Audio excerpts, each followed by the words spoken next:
Hive Radio. This is the weekly music podcast where every week we get into different band, different artists, and we rank all the records from worst to best. We give our biggest banger and sticker from each of them.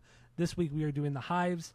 We're doing their 7 records, and we're going to try to have a good time doing it.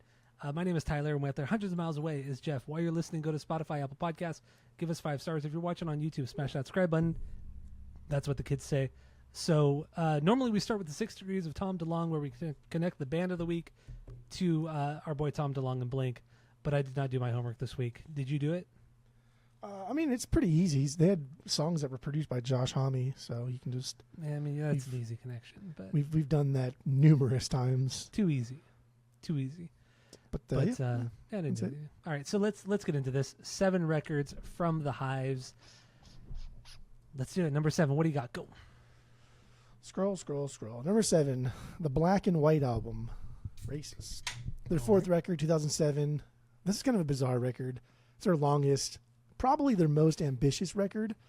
I just don't think there's like a common theme or any sort of cohesion with these songs. Like they had a ton of songs that they had written, like 20 other demos and B-sides and shit. So I don't know why they didn't choose one to replace the instrumental track. Right? That's fucking weird. Yeah. Like, why do you have that thing in there? It makes no fucking sense. And it's almost 3 minutes long, and it doesn't flow. It doesn't do anything for the record. It just sounds weird. But this is just like an indie rock record that's flirting with being too pop while trying hard to suppress like their garage rock punk roots. But still not a bad record. I still enjoyed it. Yeah, I mean, they have no bad records. There's not a bad record in sight. I don't think they have a bad record, and I don't think they have any song that's a stinker. No. There's some songs that are kind of questionable. There's one song that I thought, you're getting close to a stinker, but it was still fun. It was endearing. Otherwise, was it from this record? No, it wasn't from that. Wait, no. I don't know. I have to check my notes.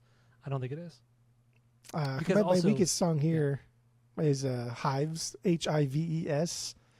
This is kind of like their funk song, but they sing this kind of like childlike, high-pitched voice.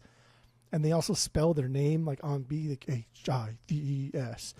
And it's so dumb and Devo, but it was also produced by Pharrell. And so, okay, that makes sense. And so I appreciate what they're doing. They're branching out and just exploring, just doing whatever they want to do. But I still didn't like that song. But the banger's Tick, Tick, Boom, the opener. Like, that's a fucking banger of a song. Big single. And big single. And that thing was everywhere, dude. Commercials, TVs, promos, video game. Good Lord. And there was some controversy, too, after the Boston bombing, or the Boston Marathon bombing. I forgot about that.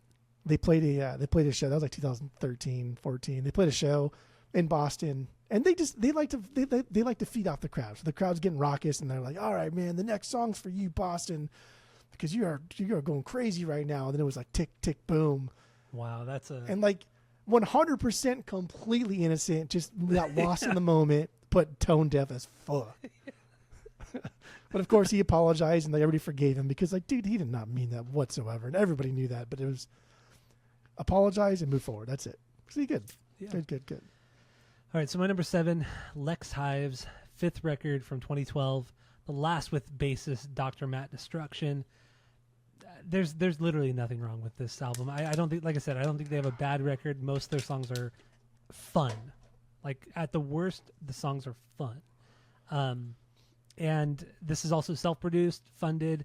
So this is a little bit weird for the band because they worked with some big producers like Neptunes and Timbaland on a bunch of songs that were never released, as far as I know. But so they've done all the highs, and now this is like self-funded is kind of like the lowest of the low. It's bad as that sounds. But anyway, the album is still really good. It's just not quite as exciting as the earlier stuff. Some good catchy hooks and stuff all throughout the record, but overall it doesn't have that bite, that punch that the Hives have, like the really distorted, overdriven guitars, the kind of wild spastic vocals and all of that. It just falls a tiny bit flat, but still solid. Stinker, Wait a Minute, banger, 1,000 Answers. There you go. 1,000 Answers. Okay. Lex Hives is my number 7. What do you got for number 6? That's my number 6, Lex Hives. Yeah, self-produced, self-release, self-everything. Like, Universal didn't want to extend them, and they're just like, okay, fuck it, then we'll just self-produce. And it's a good addition. This is a good addition to their strong discography. If this was their last record, they definitely would have gone out on a very, very low note, and that kind of sucks. But because they have 2 bangers after this, this one's kind of like, it's fine. This is one that has other bonus tracks that are produced by Josh Homme. But there's definitely questionable stuff here. Like, I Want More, that song clearly borrows that main riff from Back in the dun, dun, dun, dun, that's a Back in Black riff through and fucking through. And it makes sense. There's like an Arctic Monkeys thing on one of these, not on this album, but on another record. They also, supposedly like they asked him and he said yes or whatever, but they borrowed the ELO, Don't Bring Me Down, Don't Bring Me Down. They borrowed that fucking chorus and Go Right Ahead. That's my weakest song. Because like, dude, come on. They even credit Jeff Lynne in there. Because this, I don't know. That's just cheesy as fuck, and I don't like that. At least they credit him. They didn't just fucking. But we don't know. I couldn't. As far as I could tell, I couldn't tell whether or not they credited him as an afterthought because they got caught, or if they asked him beforehand, like, "Hey, can we use your thing in our song?" Or if they did the song, like, "Holy shit, that's an ELO song," right? I couldn't find which one of those 3 examples it happened. But these spectacles reveal the nostalgics. That was my banger, fucking perfect punk rock song, catchy chorus, fast verses, just fun riffing. And these guys, that's what they do best. That's all I want. Okay. That's all I want. All right. So my number 6 is Tyrannosaurus Hives, 3rd record from 2004. Still a great record. Like I said, still a great record. But it's just really keeping with the Veni Vidi Vicious kind of feel. This is almost like the B-sides to that record. That's not in a bad, I'm not saying that in a negative way at all. It's just, there wasn't, like, every record kind of has their own identity, but this is the only one that doesn't. It just sounds too much like the last one. And it also makes sense because Veni Vidi Vicious was massive. It was wildly popular. So it makes sense to come out with a record that sounds just like it, and that's what this is. So I don't have anything negative outside of that to say about it. Banger is Love and Plaster. I do really like that song a lot. Because we're also going to get into our top 10 Hives songs at the end, and this did make my top 10. Stinker, Diabolic Scheme. I mean, really, just because I had to kind of pick a stinker. I don't know. Okay. A lot of the stinkers are just because I had to pick one. Sure. Not because they're not because they're bad songs, but because I had to do it. So, what do you got for number 5? Go.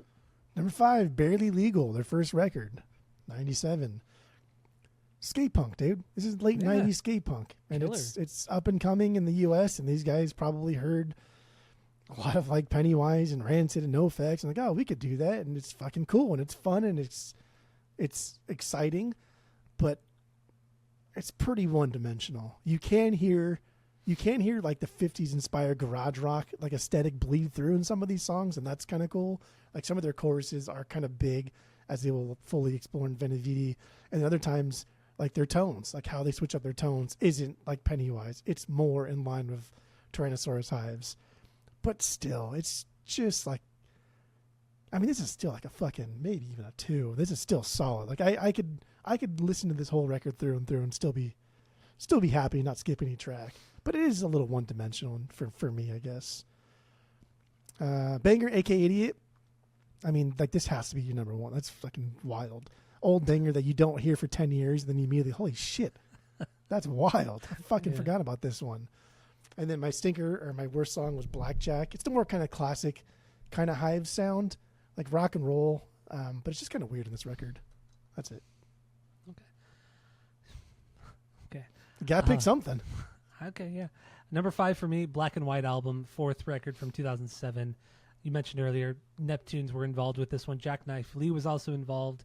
And then, outside of what was on the record, Timbaland did some songs with them as well. But yeah, 45 minutes doesn't seem like a long time, but for the Hives, it's a long time. Like, you got to have, like, at the most 35 minutes, 32 minutes for the Hives. And you got a solid, compact record. That's what you need with this band.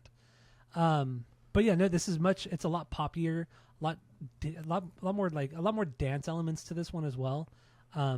But it still keeps with a little bit of the edge from the early stuff. So I think it was a fun little experiment going into that more pop realm, but I'm glad they didn't continue on with it and just kind of double down on the pop and just try to make like a pop hit. I'm glad they reverted back a bit and did what they're best at, which we'll get into later. But Yeah, Black and White album, still cool record, banger. You got it all wrong.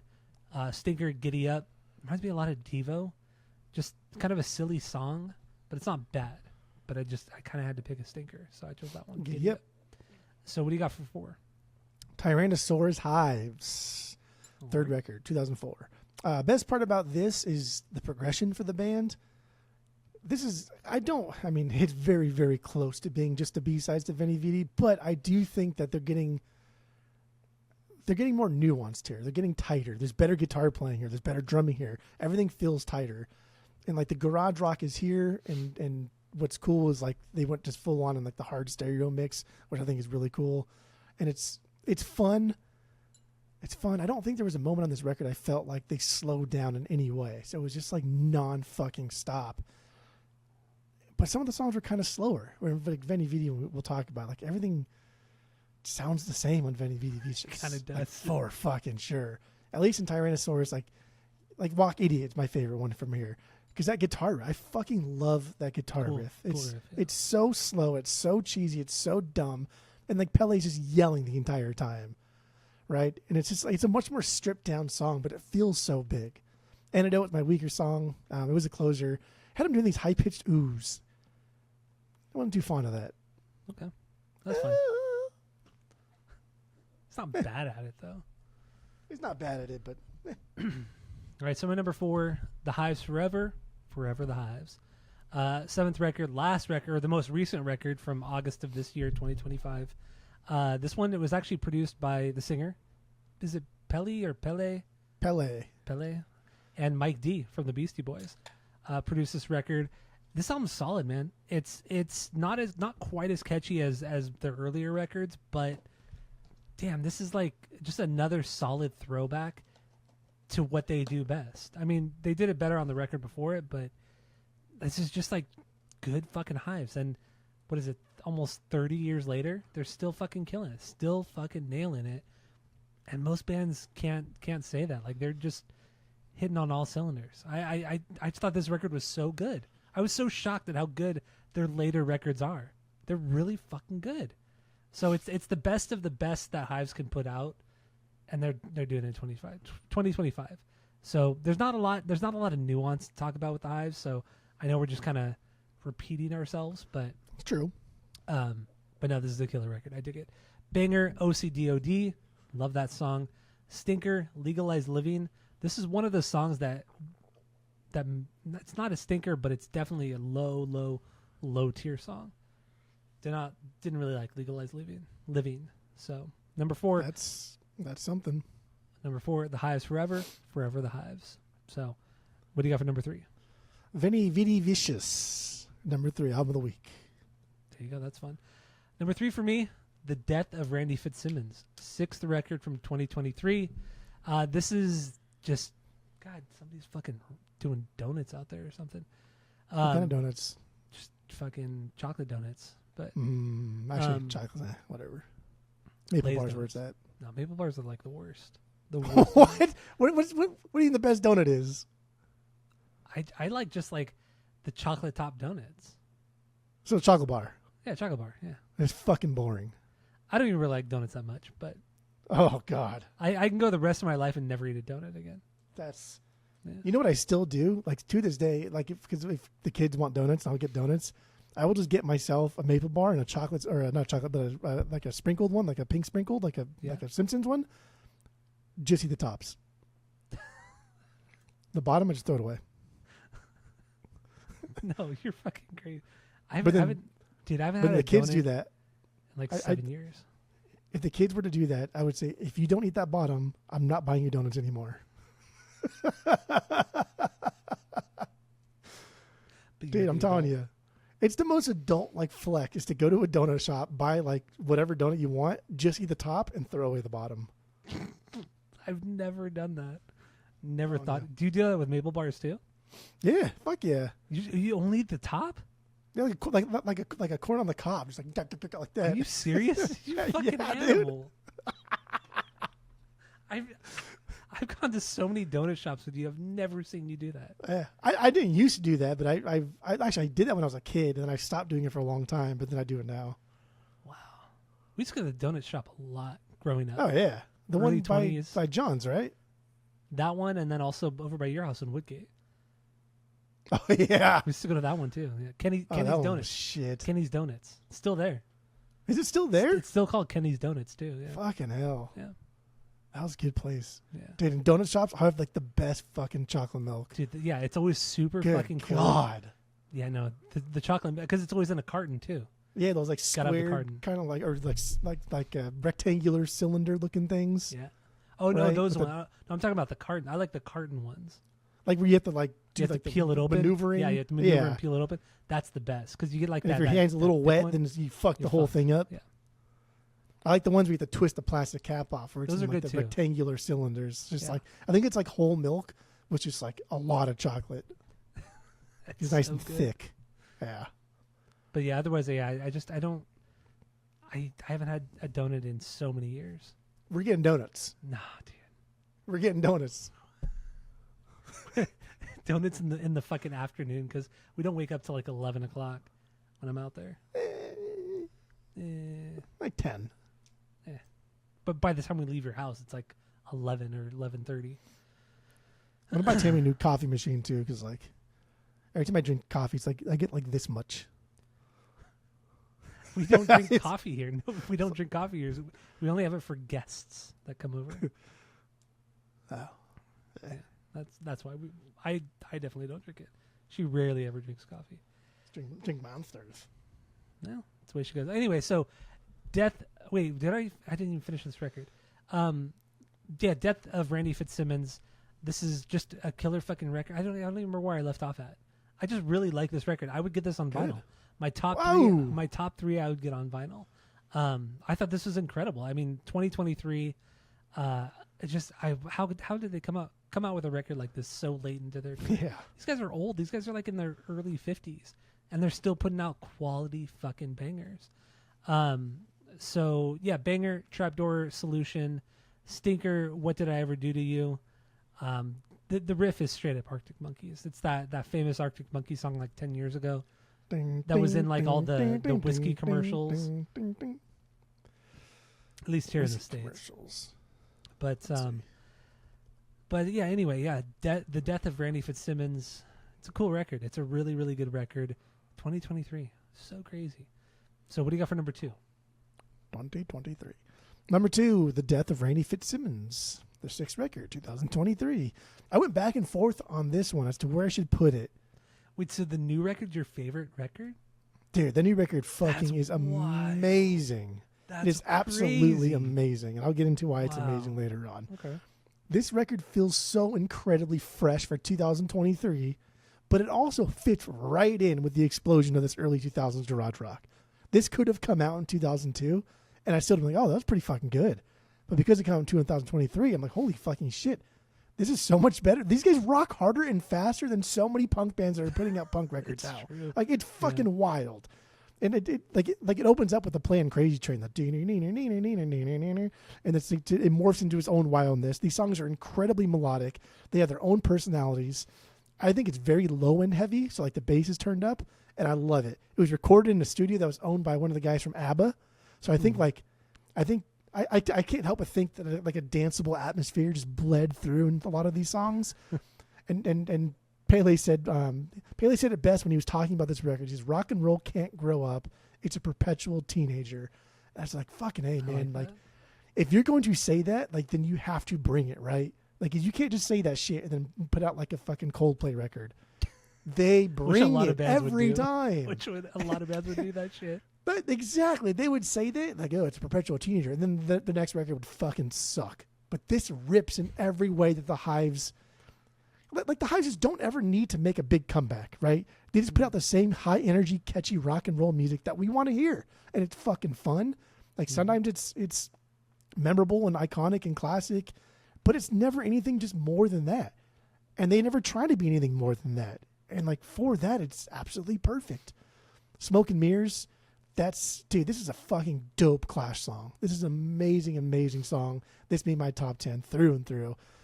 Stick Up, I don't think there's a worse song on this record, like, at all. Stick Up, I just wanted to talk about because it sounds just like Against Me, and I thought that was cool. Oh, is that But cool, like, though?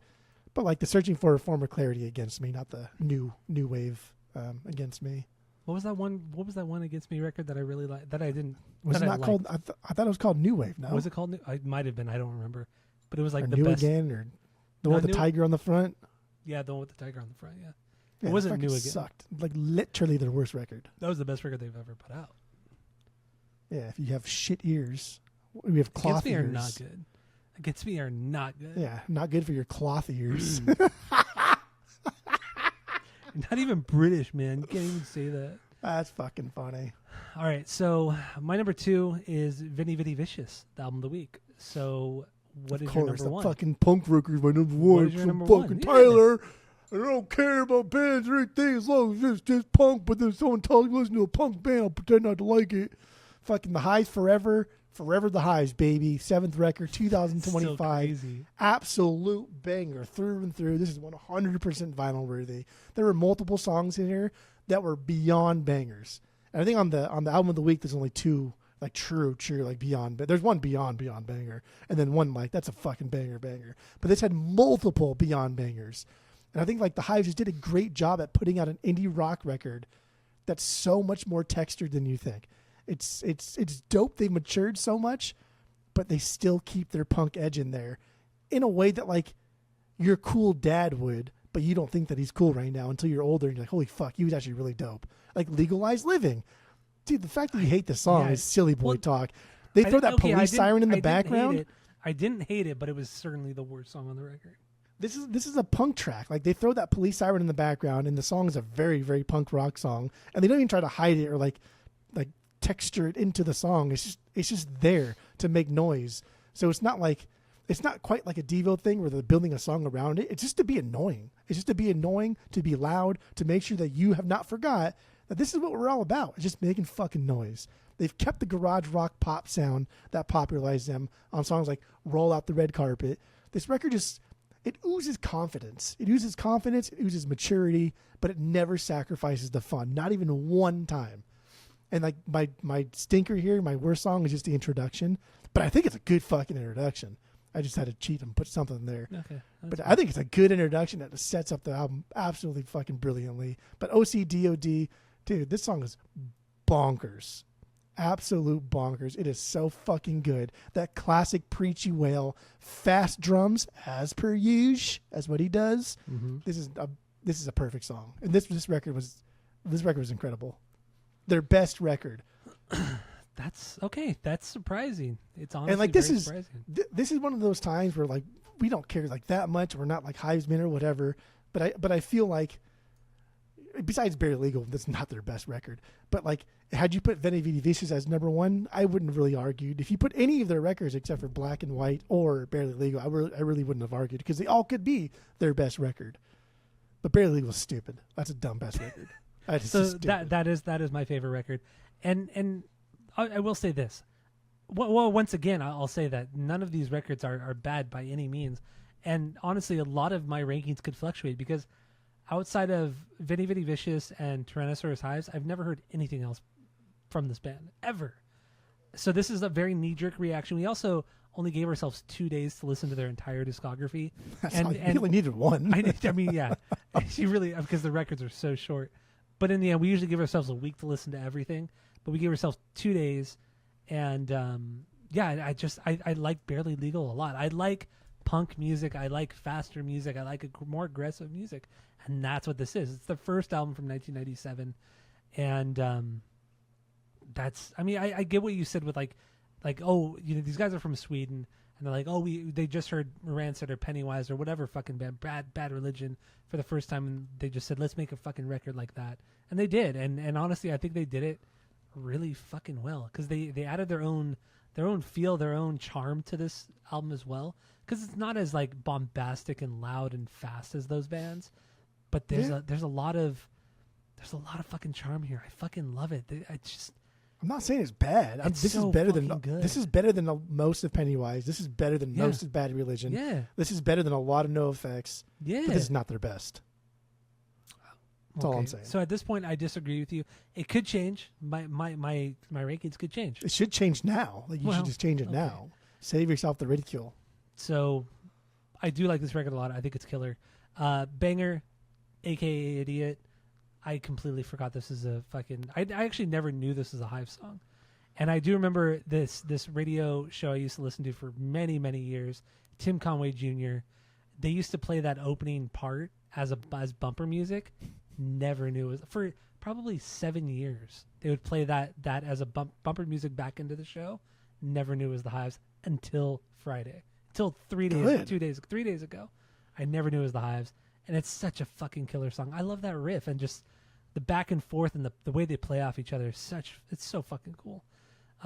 Stinker, because I had to choose one. The Stomp, because it's mostly instrumental, some weird vocals, but whatever. It makes sense in the context of how kind of dumb the record is and how straightforward the record is. I still like it. So, Barely Legal, killer fucking record.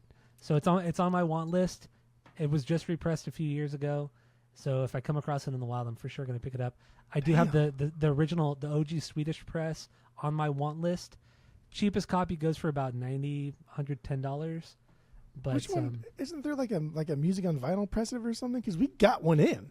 I think we might still have it. Yeah, we might still have it, to be honest. I don't know if because I think there was like a 2022 pressing. I don't know if it was music on vinyl or not, but the original OG Swedish pressing from '98, that one's like about $100 for the cheapest copy. So, but honestly, I would get Barely Legal, Veni Vidi Vicious, and I would get The Death of Randy Fitzsimmons. All killer records. So, anyway, that's all I got for this one. You got anything else? That's it. All right, so thank you all for listening. Go to Spotify, Apple Podcasts, give us 5 stars. If you're watching on YouTube, smash that subscribe button. And we're going to get into Veni Vidi Vicious the best we know how, because there's not much to talk about. So, yeah, that's it. That's all. Good.